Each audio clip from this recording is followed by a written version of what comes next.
Welcome. Linear function applications. First of all, get out your course pack. Turn to course pack page 208. That's page 208. This is in your course pack. I'm going to do the first example. So let's see how this works. Also, your book is not needed for Monday, so you do not have to bring your book. All right. What are we looking for when we ask for word problems? Let's find out. Our first example is called the highway problem.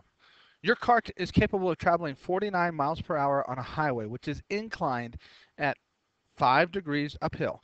If the grade is 2 degrees in the downhill direction, your car will go 96 miles per hour.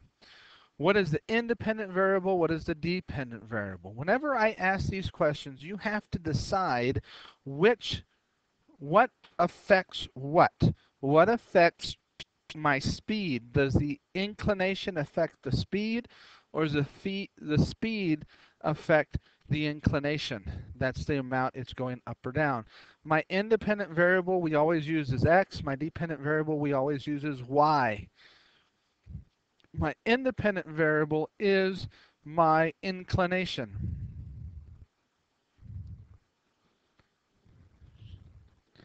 The steeper uphill it is, the slower I go. The steeper downhill it is, the faster I go. So my dependent variable is going to be my speed, because the speed depends or relies on my inclination. Okay, so my independent variable is x, the inclination. My dependent variable y is speed. Write two ordered pairs which describe the situation. Well, remember, I have an inclination of 5 and a speed of 49. I have a declination, that means it's going downhill, of 2. Since it's a downhill, it's going to be negative 2 degrees. And a speed of 96 miles per hour. So those are my two ordered pairs. The first one is 5 degrees uphill, 49 miles per hour. 2 degrees downhill, so it's negative 96 miles per hour. Write write the equation which relates the steepness of a highway to the speed of the car. I called it inclination, you can call it steepness. So those are my 2 points. I need to write my equation. I'm first going to find my slope. Remember, I'm going to use the equation y2 minus y1 divided by x2 minus x1. We do call this my change in y over my change in x, delta y, delta x. So this is going to be 96 minus 49 divided by negative 2 minus 5. So I pull out my handy dandy calculator real quick. Let's move it to the other side. And I do 96 minus 49. I get 47.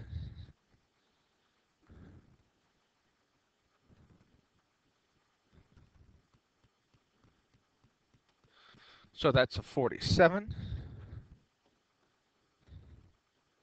And negative 2 minus 5 is a negative 7. So I am coming up with a slope of, if I make it into a decimal, 47 divided by 7, I'm getting about negative 6.71. Is a negative slope right? We're going to talk about that in a little bit. I think it is, and we'll see why that works in just a few minutes. So let's see. Now I need an equation. I have a slope. I have 2 points. So I can go ahead and find my equation. I'm going to use point slope. Y minus y1 is equal to m, my slope, times x minus x1. So I'm going to choose the first point. Y minus 49 is equal to my slope, negative 6.71, times x minus 5. If I wanted to use this as 6 and 5/7, I could use that slope instead. That choice is up to you. I decided to round. So now I have y minus 49 is equal to negative 6.71x. Okay, so that's negative 6.71 times x plus negative 6.71 times a negative 5 is positive, and I'm getting 33. If I use the rounded off 6.71, I get 55. If I don't round off, I get 0.57. So I'm going to keep going with that where I try not to round off if I don't have to. Okay, so now I'm going to add 49 to both sides. And I'm going to get y is equal to negative 6.71x plus 82.57. That's my equation. Ta-da! And that gives me a slope and a y-intercept. Okay? We're going to talk about the meanings and why a negative slope is going to be okay. Y-intercept of 82.57 is also okay. What is the x-intercept? What is the real world meaning? So let's see. My x-intercept means that y is equal to 0. So this is negative 6.71x plus 82.57. Subtract over the 82.57. Okay, divide both sides by negative 6.71. And I get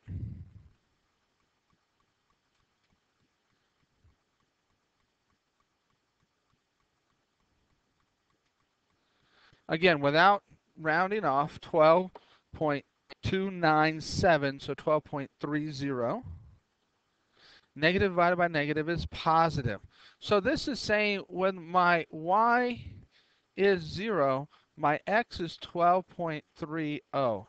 What is that? Well, let's look back at what our x's and y's were. Remember, my x was inclination, my speed was 0. This is telling me if I have an inclination of 12.3 degrees, I'm going to have a speed of 0. It will actually stop my car. My car will not be able to go uphill. So this says an inclination of 12.3 degrees. Slide this down just a little bit.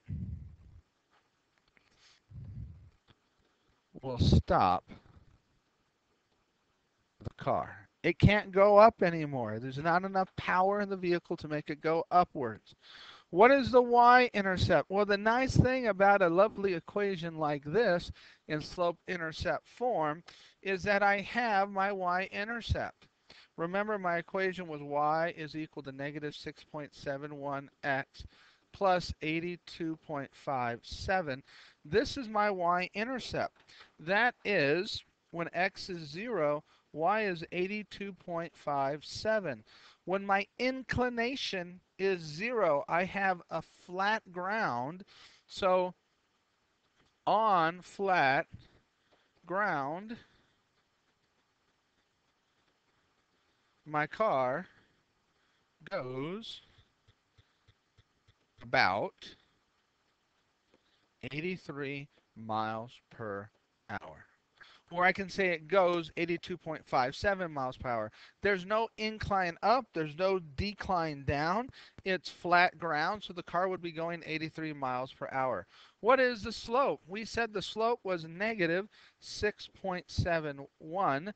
Remember, that's change in y, delta y, over change in x, delta x. Remember, y was speed, x was inclination. So that means I will lose 6.71 miles per hour for each 1 degree of increase of inclination, steepness.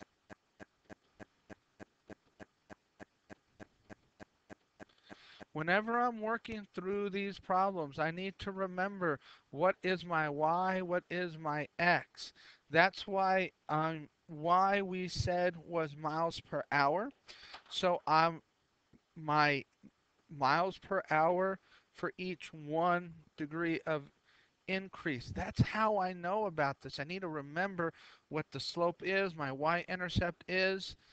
Here, when I talked about the x-intercept, I knew that y was 0, so therefore 12.3 means that my speed goes down to nothing on an inclination that steep. Same thing over here for the y-intercept. If I have no inclination, my speed just takes off at 82.57 miles per hour. I always have to relate back to the variables. What do they mean? What are they telling me? I have to be able to read that for every problem. What is the maximum speed you would expect your car to travel on a highway with an incline of 7 degrees? So remember, 7 degrees, if I go all the way back up to the top, degrees was my x. So I can take my equation now of y equals negative 6.71x plus 82.57. The more steep it is, the slower I go. Get myself a little more space. 7 degrees, so then y is equal to negative 6.71. X is my degrees, 7 degrees. I don't need degrees anymore, but I can just put 7 plus 82.57. Grab my handy dandy little calculator, and I say 6.71 times 7. That's a negative, and I add to that 82.57, and I get a y, a speed of 35.6 miles per hour. So the fastest I can travel on an incline of 7 degrees is 35.6 miles per hour. Okay, 2 more questions as you can see. If your car is maxing out at 89 miles per hour, how steep is the highway? Include whether you are going uphill or downhill. Again, I can start with y equals negative 6.71x plus 82.57. My y is now 89.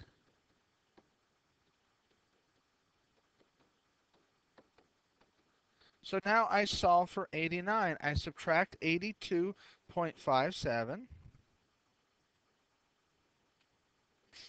And I have 6.43 is equal to negative 6.71x.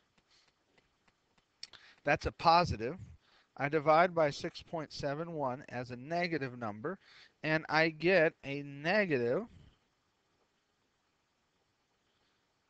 0.958, so 0.96 is equal to x. So that tells me I have a declination. I'm going downhill.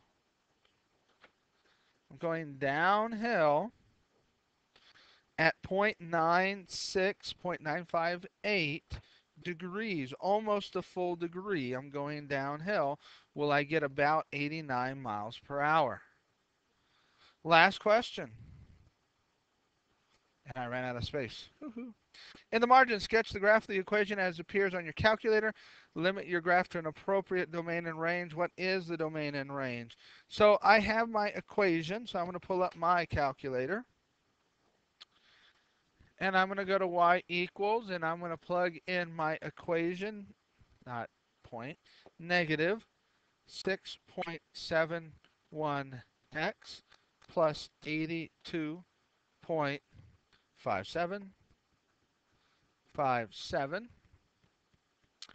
Well, think about it. How fast, how slow, my incline and declination. When I looked at all this information, my incline and decline, my largest incline I said I could have would be 12.3. I don't know about my declination exactly. I don't know how fast my car will fly down the hill, and maybe I don't want to find that out. So I'm going to go ahead and go from negative 15 to positive 15 on my steepness. My speeds, I'm going to go, we had a speed of 0. Is there a possibility I might start sliding backwards? Well, I don't know. So I'm going to go negative 10 to, and my speeds look like we're getting close to 100. So let's go all the way up to 100. And let's graph this graph. Oh, I need to fix my y's. Counting here by ones is fine. Let's go ahead and count this by tens. And there's my graph. See, and I don't need all of this over here, so let's kind of limit my x. Instead of negative 15, let's just go to negative 5. So this is what my graph looks like. As the steepness increases, my speed slows down. As my steepness gets negative, I go faster and faster.